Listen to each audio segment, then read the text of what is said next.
What's up, everybody? Welcome back to the channel. It is Genesis Invitational week at the famous Riviera Country Club. Finally, another signature event. Today, I'm going to break down the course, the metrics that we're using in the model, a one-and-done pick, and then also I'll throw in a couple outrights for you. So let's get into it. Riviera Country Club is one of the mainstays on tour and has been for a long, long time. It's famously where Tiger Woods made his tour debut in 1992 at the then LA Open. This pristine course regularly ranks among the best on the planet, and aside from being a regular host of this event, it also hosted several major champions back in 1948 where Ben Hogan won. It is a George Thomas designed course that was in 1927, but since then Tom Fazio and Crenshaw did a redesign, reworking the contours of the green on the 10th and the 15th hole. Course is a par 71, 7,300 yards. There are 11 par 4s, 4 par 3s, and only 3 par 5s.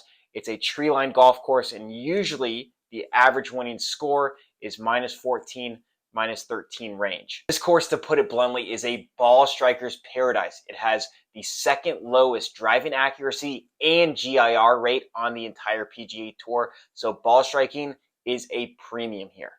At Riviera, they have Poa annua greens, which obviously is not unusual in California, but they are usually extremely quick, some of the quickest on tour. And another thing about the green complexes is that the bunkering is very deep, and if you get in one of those bunkers, it's very hard to get up and down. The thing about Riviera that everybody loves is that no two holes are quite the same. You have short holes, you have very long holes, you have elevation changes, and you have green complexes that go front to back and back to front. So it's really a great track, and it's honestly a treat to watch every single time they tee it up here. All right, time to jump into the metrics that we're using for our model and the key metrics that we think are imperative if you're going to win here. First two are no surprise. I already mentioned them: greens and regulation and driving accuracy. Like I said, both of these stats ranked second lowest on tour in terms of driving accuracy and greens and regulation. So if you're going to win here, you need to put it in the fairway and you need to hit greens. The next stat that we're throwing in our model, and we're going to weight this one pretty heavily, is strokes gained approach. Jon Rahm, winner in 2023, Joaquin Niemann, winner in 2022, both led the field in strokes gained approach. Max Homa, winner in 2021, was top 5, and then Adam Scott, who won this back in 2020, led the field in approach. So you are going to have to put the ball close, and you're going to have to be at least in the top 5 at the end of the week in strokes gained approach. That's why it's pretty high on our model. Next two stats are proximity stats that we're looking at, specifically 150 to 175 and 175 to 200.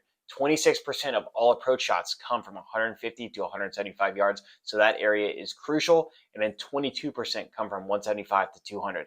Like I said, you're going to have to strike it well, especially with your irons, if you're going to win here.